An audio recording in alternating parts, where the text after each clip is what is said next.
Mulai sekarang, berhenti mendidik suami. Ingat, kamu itu bukan ibunya, dan dia bukan anakmu. Banyak akhirnya istri merasa lelah secara batin.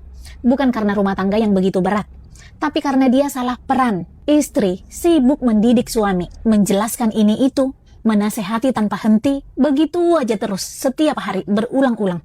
Mengajari, menasehati, dan mengarahkan suaminya. Dengar ya, wahai kalian para istri-istri, ibunya sendiri aja gagal dan dia tidak berhasil mendidik anaknya yang sekarang menjadi suamimu. Terus kenapa kamu begitu percaya diri bisa mengubah suamimu? Kenapa kamu harus memikul beban itu sendirian?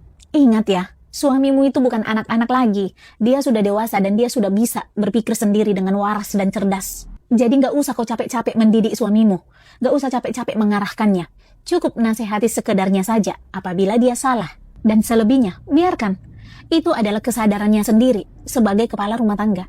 Kalau satu kali sudah kamu kasih tahu, tapi dia masih terus mengulanginya lagi, itu adalah kesengajaan. Tidak mungkin kan dia tidak mendengar pada saat kamu nasihati, dan tidak mungkin dia tidak paham. Tapi lihat saja, suamimu tetap melakukannya. Sudah, biarkan saja. Itu sudah di luar kendalimu. Kamu ingat aja satu hal ini. Manusia yang tidak bisa dinasehati dengan kata-kata, maka dia akan dinasehati dengan peristiwa.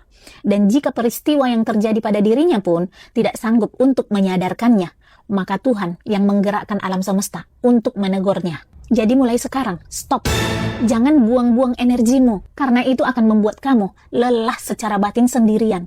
Kamu memilih suamimu itu jadi pemimpin, bukan sebagai murid. Maka wajar kalau seharusnya dia yang memimpin, dia yang menata, dia yang belajar, dan dia yang bertumbuh. Dan kalau dia tidak bisa melakukannya, biarkan itu menjadi urusannya dengan Tuhannya. Bukankah semua perbuatan yang kita lakukan harus kita bayar dan harus kita pertanggungjawabkan, bukan? Jadi stop.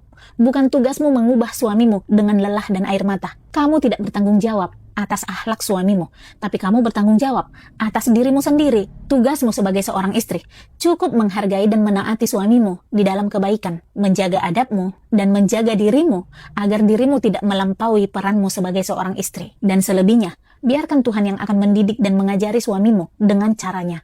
Ingat, istri yang bijak itu tahu bahwa dia istri yang harus mendampingi, bukan menggurui. Dia menguatkan dirinya, bukan justru menghabiskan tenaga untuk memperbaiki orang dewasa yang tidak mau berubah.